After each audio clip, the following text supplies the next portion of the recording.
Al, tell us about moss. Well, I've been dealing with moss for about 17 years. I basically got into it because my father had moss gardens back in Bucks County, Pennsylvania, when I was growing up. Yes, New Hope.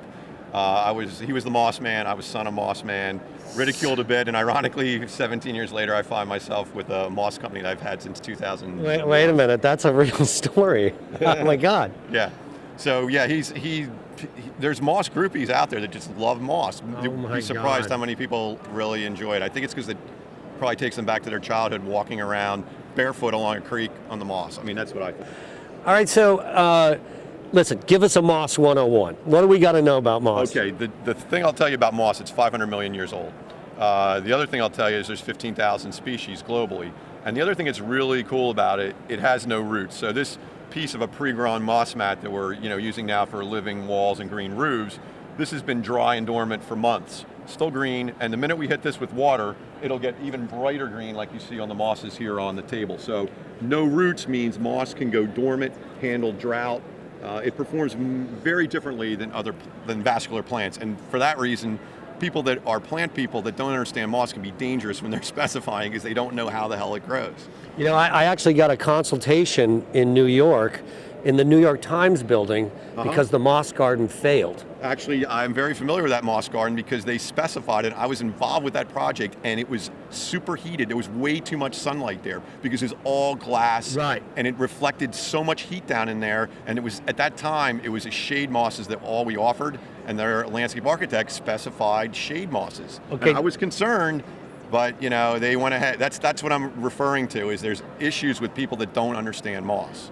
At the time, we weren't offering this moss called Byrum caespiticium, sidewalk moss. You'll see it in city sidewalks in the cracks.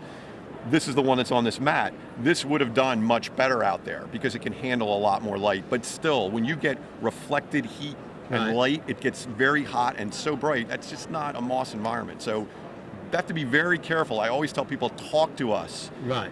Make sure that you understand the environment it's going into. Some people are just in a hurry to specify something, and it's got to be done. So you'll actually come out and moss us up if we have a project? I will try to. I mean, I'm spread pretty thin. I'm in Philly, but if it's somewhere close by, like I was down in DC for a big project, if it's a big project, it's important. I will make every effort to get out there. At least we'd love to talk to people on the phone, pictures, whatever we can do to support a project.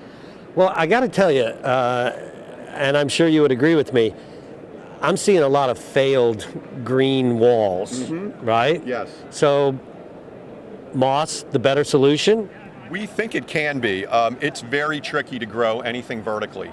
We have a handful in. There's one right here. If you take a look over here, this is a wall in Chicago that went in last summer and went really well. We use a mister system, and the mist just drifts down in front of it. So this capillary mat holds moisture, the moss grows right on the mat, and basically our preliminary testing that we've been doing in the handful of projects, we've seen some very good results. It has to be in the right setting. Right, it's got to have the right aspect. Correct. And that one did make it through last winter successfully. We have to turn the water off because you don't want the water line to freeze. But because the moss has no roots, it can go dormant, whereas vascular plants die when you turn that water off. They just dry up from desiccation. So there's a lot of opportunity. We are growing moss indoors right now very successful with LED grow lights, fluorescent LED lights.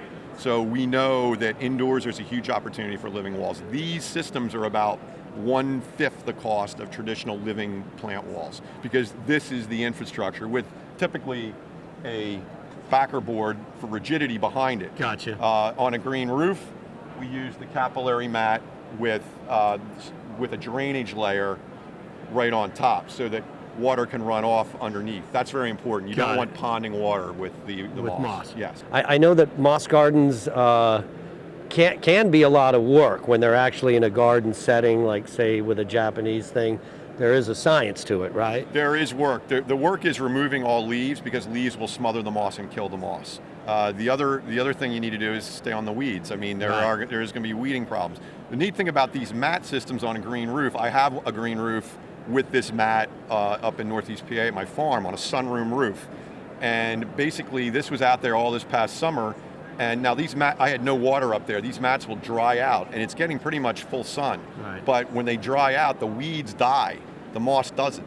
So they can get dry and dormant. They'll get almost crispy looking. So that's part of it. It's pretty cool. You can control weeds with lack of moisture. The moss survives, the weeds don't.